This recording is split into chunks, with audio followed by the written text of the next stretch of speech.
Vous avez réussi à chiffrer le coût de la réforme dans votre commune? Oui, alors pour nous c'est un peu particulier parce que nous avions déjà des interventions d'activités périscolaires dans les écoles, donc ça nous a permis d'amortir un petit peu le coût. Moi je pense qu'avec un coût de 150 € par an et par enfant, on est dans l'acceptable. Ça coûte à la communauté de communes 40 000 €.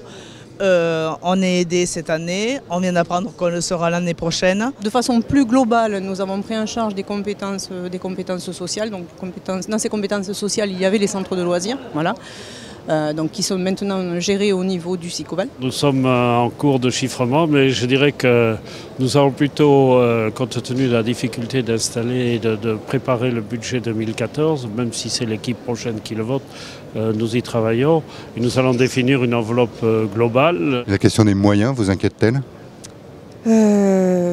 Oui, bien sûr, mais bon, on estime qu'il y a des choses qu'on peut faire en interne. On peut travailler aussi avec le bénévolat, ce qu'on fait déjà, parce qu'on avait déjà, ça fait la deuxième année qu'on met en place une aide aux devoirs, donc gratuite, par des bénévoles. Et du coup, ça va être intégré dans la réforme.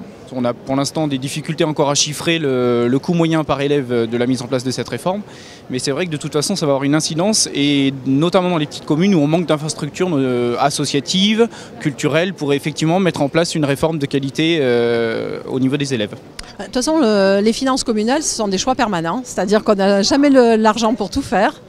Donc notre choix et notre volonté politique, c'est de faire en sorte de participer à cet effort pour que les enfants soient dans de bonnes conditions d'apprentissage. Quand on voit les résultats scolaires des enfants français, on se dit quand même que tout le monde doit se retrousser la manche. Et donc voilà, c'est un choix qu'on a fait de mettre un peu plus d'argent dans ces activités périscolaires. Et l'annonce qui a été confirmée hier par le Premier ministre, selon laquelle le fonds d'amorçage est prorogé d'1 an, ça change quelque chose? Pour nous, en milieu rural, ça ne représente pas grand-chose le fonds d'amorçage. Parce que c'est un coût énorme. Vous faites venir des intervenants pour 3/4 d'heure par jour, ou à la limite, si on arrive à s'arranger dans toutes les écoles avec les enseignants, pour 1h30 par jour, c'est pas rentable. En plus, ils viennent d'Amiens, ils viennent d'assez loin, donc il faut qu'on les embauche à peu près pour 3 heures par jour. Et aller trouver déjà des gens pour faire ça pendant 3 heures par jour, tous les jours, c'est pas...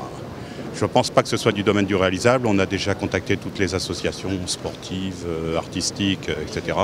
Et on est loin du compte actuellement. C'est pas qu'il ne paraît pas suffisant, mais il faut répondre à un certain nombre de normes. Donc c'est-à-dire s'ils vont vous donner 150 €, mais en gros ça va vous coûter au moins 120 €.